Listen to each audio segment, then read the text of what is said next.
একজন মানুষ তার তেমন কিছু নেই কিন্তু তিনি মানসিকভাবে খুবই সুখী, এ লোকটা সত্যিকারের সুখী। আরেকজনের সবই আছে বাট মানসিকভাবে তিনি সুখী নন, এ লোকটা প্রকৃত অর্থে সুখী নন। ফিনল্যান্ড পরপর 5 বছর ইউরোপের এই দেশটি পৃথিবীর সবচেয়ে সুখী দেশ হিসাবে নির্বাচিত হয়েছে। ফিনল্যান্ড, এদেশে মানুষের সংখ্যা সম্ভবত 55 লাখ, কম বেশি 55 লাখ মানুষের বসবাস। এই দেশটিকে বলা হচ্ছে পরপর 5 বছর তারা পৃথিবীর সবচেয়ে সুখী দেশ। কেন সবচেয়ে সুখী দেশ? তার অনেক কারণ আছে। এদেশের যে সবুজ পরিবেশ, সেখানকার যে হৃদগুলো, আমরা কোরআনে যে জান্নাতের কথা শুনি, জান্নাত মানে বাগান সমূহ, সেখানকার যে নেচার, সেখানকার যে প্রকৃতি, এটা এতটাই সুন্দর, এতটাই ভালো যে সেটাকে বলা হয় সবুজ সোনা। পুরো দেশটাকে বলা হয় সবুজ সোনা। এত সুন্দর একটি দেশ, এত সুন্দর প্রকৃতি, এত সুন্দরভাবে আল্লাহ তাআলা সাজানো একটা সৃষ্টি। সেই দেশে শিক্ষা বলেন, সংস্কৃতি বলেন, অর্থনীতি বলেন, সব দিক থেকে মানুষ সুখী। অপরাধ প্রবণতা মানুষের মধ্যে নেই বললেই চলে, যার কারণে তারা পৃথিবীর সবচেয়ে সুখী দেশ হিসাবে পরপর 5 বার নির্বাচিত হয়েছে।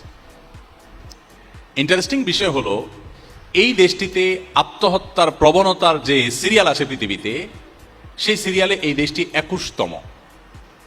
পৃথিবীর সবচেয়ে সুখী দেশ, কিন্তু আত্মহত্যার প্রবণতায় তারা 21 নম্বরে আছে। আসুন আরেকটা দেশ সম্পর্কে আমরা জানি, সুইজারল্যান্ড। সুইজারল্যান্ডের নাম শুনলে আমাদের স্মৃতিতে ভেসে ওঠে ঘড়ির কথা, সুইজারল্যান্ডের ঘড়ি, ট্রেনের কথা, চকোলেটের কথা, অনেক কিছু আছে যেগুলো পৃথিবীর অন্য অনেক দেশ থেকে তাদেরকে পার্থক্য করে দেয়। তারা সুখী দেশের সিরিয়ালে তৃতীয়। সুখী দেশের সিরিয়ালে তৃতীয় হওয়া সুইজারল্যান্ডের মানুষ সুখী, কারণ সেখানকার শিক্ষা, সংস্কৃতি, অর্থনীতি, সেখানকার পরিবেশ সবকিছু পৃথিবীর অন্য সব দেশের চাইতে ডিফারেন্ট এবং ভালো। অপরাধ প্রবণতা নেই, নানান দিক থেকে তারা অনেক বেশি ভালো এবং অগ্রসর। অবাক করা বিষয় হলো, এই দেশটাতে সম্প্রতি সরকারিভাবে আত্মহত্যা করার বৈধতা দেওয়া হয়েছে, অনুমোদন দেওয়া হয়েছে। অর্থাৎ আত্মহত্যা এত বেশি মানুষ করতে চায় যে এটা আর ঠেকাবার সুযোগ নেই। গভর্নমেন্ট বাধ্য হয়ে অনুমতি দিয়েছে যে যে কেউ চায় আত্মহত্যা করতে পারে। শুধু তাই নয়, আত্মহত্যা করবার সুবিধার জন্য নানা রকমের ব্যবস্থা আছে। যেমন সার্কো নামে একটা খাট, এটা আবিষ্কার করেছে তারা, যে এই খাট বা কফিন, এই কফিনে কেউ যদি একবার শুয়ে যায়, এটা তার জীবনের শেষ শোয়া হয়। অর্থাৎ খুব সহজে যেন আত্মহত্যা করতে পারেন, সেজন্য নানা রকম আবিষ্কার তারা করছে। কারণ মানুষ বেঁচে থাকতে চায় না, এত সুখী দেশ তারপরে বেঁচে থাকতে চাচ্ছে না। এরপর আসুন, একটা সংস্থা তারা নিয়ম করেছে, তাদের সংস্থায় যারা আত্মহত্যা করতে চায় তারা সদস্য হতে পারে। সদস্য ফি $200। $200 দিয়ে সদস্য হওয়ার পর তিনি আত্মহত্যা করবেন। এই সংস্থা তাকে আত্মহত্যা করতে সাহায্য করবে। তার আত্মহত্যা যদি সাকসেস হয়, সফলভাবে তিনি যদি আত্মহত্যা করতে পারেন, তাহলে আগে ভাগে তার সম্পদ থেকে লিখিত দিয়ে যাবেন, $7,000 তাকে পেমেন্ট করতে হবে। কিসের জন্য? মরার জন্য। পৃথিবীর সবচেয়ে তৃতীয় সুখী দেশের কথা বলছি। এরপর আসুন, একটি বই আরবিতে, এটা অনুবাদ আমি বাংলায় করেছিলাম সৌদিতে যখন ছিলাম তখন। বইটার নাম হলো রব্বি আল্লাহ, আমার রব আল্লাহ। কেন ইমানদার সুখী হয়, কেন নামাজ মানুষকে সুখের দিকে নেয়, কেন ডিপ্রেশন থেকে বাঁচার একমাত্র ওয়ে হলো নামাজ ও ইমান, রিয়েল ওয়ে, প্রকৃত উপায় যে কেন, এটা বোঝাবার জন্য বলছি যে রব্বি আল্লাহ কিতাব, এই বইটির মধ্যে একটা গ্রাফ আছে। সে গ্রাফটা হলো পৃথিবীতে আত্মহত্যার রেশিও কোন ধর্মের মানুষের মধ্যে, কোন সমাজে কতটা বেশি বা কম, এই বিষয়টাকে তুলে ধরা হয়েছে গ্রাফে। সে গ্রাফে উল্লেখ করা হয়েছে যে পৃথিবীতে সবচাইতে আত্মহত্যার প্রবণতা সবচেয়ে বেশি হলো ধর্মে অবিশ্বাসী নাস্তিকদের মধ্যে, সব দেশেই এটা। এবং এই জরিপটা যার তার জরিপ না, এটা বিশ্ব স্বাস্থ্য সংস্থার জরিপ, এবং 1 বছরের জরিপ না, ওখানে পরপর কয়েক বছরের জরিপ তুলে ধরা হয়েছে, যে পরপর অনেক বছর ধরে একই রেশিও দেখা যাচ্ছে, সবচেয়ে বেশি আত্মহত্যার প্রবণতা হলো নাস্তিকদের মধ্যে। এরপর মজার বিষয় হলো, সবচেয়ে কম আত্মহত্যার প্রবণতা হলো মুসলমানদের মধ্যে। পৃথিবীতে কয়েক বছরের জরিপ তুলে ধরা হয়েছে, পৃথিবীতে সবচেয়ে কম আত্মহত্যা হয় মুসলমানদের মধ্যে।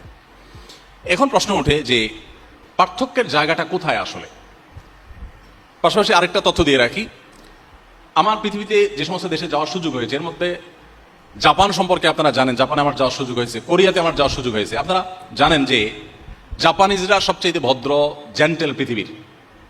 একসময় তাদের ইতিহাস অনেক বাজে ছিল, কিন্তু তাদের হিরোশিমা যে ট্র্যাজেডি, তারপর থেকে তারা পরিবর্তন হয়ে গেছে। জাতি হিসাবে পৃথিবীর সবচেয়ে সভ্য, সবচেয়ে ভদ্র, সবচেয়ে জেন্টেল জাতি তারা। এবং জাপান থেকে ঘুরে আসার পর বেশ কিছুদিন যাবত আমি একাধিকবার গিয়েছি, যেবারই গিয়েছি সফর শেষ করে দেশে আসার পর আমার নিজেরই আচার আচরণের মধ্যে এক ধরনের পরিবর্তন আমি লক্ষ্য করতাম।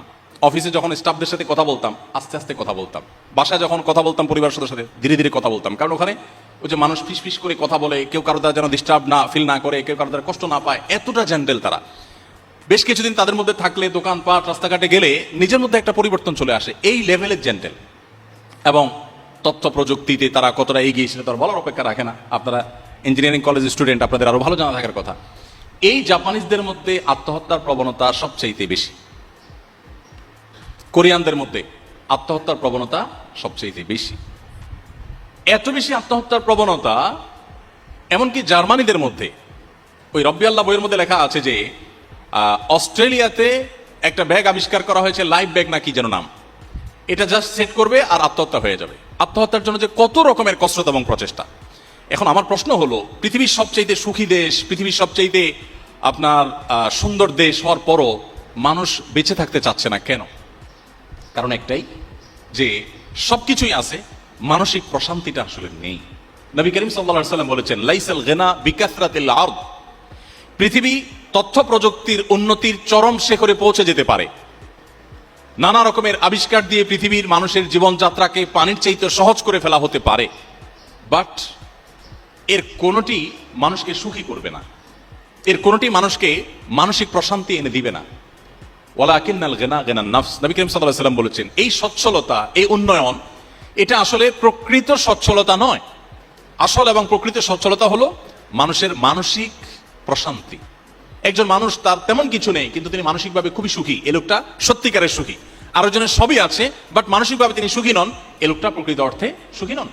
আমাদের দেশের কথা যদি আমরা বলি, আমি কিছুদিন আগে বগুড়া গিয়েছি, একজন ডক্টর চিকিৎসক তিনি আমাকে এসে বললেন যে ভাই, আমাদের এই বগুড়াতে গেল কয়েক বছরে আত্মহত্যার প্রবণতা খুব ভয়ঙ্করভাবে বেড়ে চলেছে এবং রেশিওটা এতটাই বৃদ্ধি পেয়েছে যে এটা রীতিমতো ভাববার মতো। এই বিষয়ে আপনি কিছু বলেন।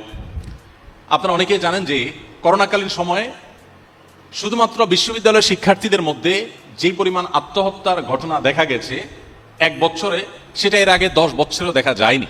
এবং দিন যত যাচ্ছে আমাদের মধ্যে এই প্রবণতা বাড়ছে। কেন বাড়ছে? দিন থেকে, ইসলাম থেকে আমরা দূরে সরছি। যতটা দূরে সরবো তত বেশি আমাদের অশান্তি আমাদেরকে ঘিরে ধরবে। ডিপ্রেশন এখন ঘরে ঘরে, ডিপ্রেশন এখন জনে জনে, এখন প্রতিটা মানুষ কম বেশি ডিপ্রেসড। আমরা যদি আমাদের শৈশবে ফিরে চলে যাই, আমরা দেখবো আমাদের বাচ্চা ছাড়া আমাদের আশপাশের মানুষগুলো এত ভালো ছিলেন না, এত সুখে ছিলেন না। আমরা আমাদের দেশের বাস্তবতা যদি চলে যাই, 2 দশক 3 দশক আগে আমাদের দেশে এত কলেজ ইউনিভার্সিটি ছিল না, এত আপনার রাস্তাঘাটের এত উন্নয়ন ছিল না, আমাদের দেশে অনেক কিছুই ছিল না, কিন্তু মানুষগুলো তুলনামূলকভাবে এখন থেকে অনেক বেশি হ্যাপি ছিলেন, সুখী ছিলেন। আত্মহত্যা এটা কালে ভদ্রে হতো, এখন যেরকম দেখা যাচ্ছে সকাল বিকাল এরকম হতো না। এর অন্যতম কারণ হলো তাদের ভিতরে ইসলামের চর্চা কিছুটা হলেও ছিল, যেটা এখন একেবারেই নাই। সম্মানিত উপস্থিতি, নামাজ সম্পর্কে আমি বলছিলাম, প্রিয় নবী সাল্লাল্লাহু আলাইহি ওয়াসাল্লাম বলতেন, আরিহনা বিহা ইয়া বেলাল। বেলাল রাদিয়াল্লাহু তাআলা ছিলেন আমাদের প্রিয় নবীর মুয়াজ্জিন। তাকে বলতেন, বেলাল তুমি আজান দিয়ে মানুষদেরকে ডাকো, একত্র করো, আমাকে একটু প্রশান্ত করো, আমি একটু নামাজ পড়ে প্রশান্তি পেতে চাই। আমরা তো ভালো খাবার খেয়ে, ভালো জায়গায় ঘুরে ট্রাভেল করে প্রশান্তি পেতে চাই, সেগুলোতে প্রশান্তি সন্দেহাতীত ভাবে আছে, কিন্তু একজন ইমানদার নামাজের ভিতরে যে প্রশান্তিটা পাবেন এটা আর কোথাও পাবেন না। কিন্তু এই জিনিসটাকে ফিল করার সুযোগ আমাদের জীবনে হয়নি। এজন্য আমি অনুরোধ করতে চাই, খুজুর সাথে আপনি নিয়মিত 5 ওয়াক্ত নামাজ খুব ধীরে সুস্থে সুন্দর করে মনোযোগের সাথে পড়ার চেষ্টা করুন। আমি আল্লাহর নামে শপথ করে আল্লাহর পরে আস্থা রেখে বলতে পারি, আপনার জীবনটা বদলে যাবে ইনশাআল্লাহ। আপনার জীবনটা উপভোগ করতে পারবেন আপনি, আপনার জীবনে যে স্বাদ আর তৃপ্তি আপনি অনুভব করবেন এটা আপনি অন্য কোথাও পাবেন না। এই জন্য ভাইরা আমার, 5 ওয়াক্ত নামাজ আপনারা আপনাদের কর্মজীবনে থাকেন কিংবা শিক্ষা জীবনে যেখানে থাকেন না কেন, জীবনে কখনো এটা কম্প্রোমাইজ করবেন না, নামাজের ক্ষেত্রে কোনো ছাড় দিবেন না।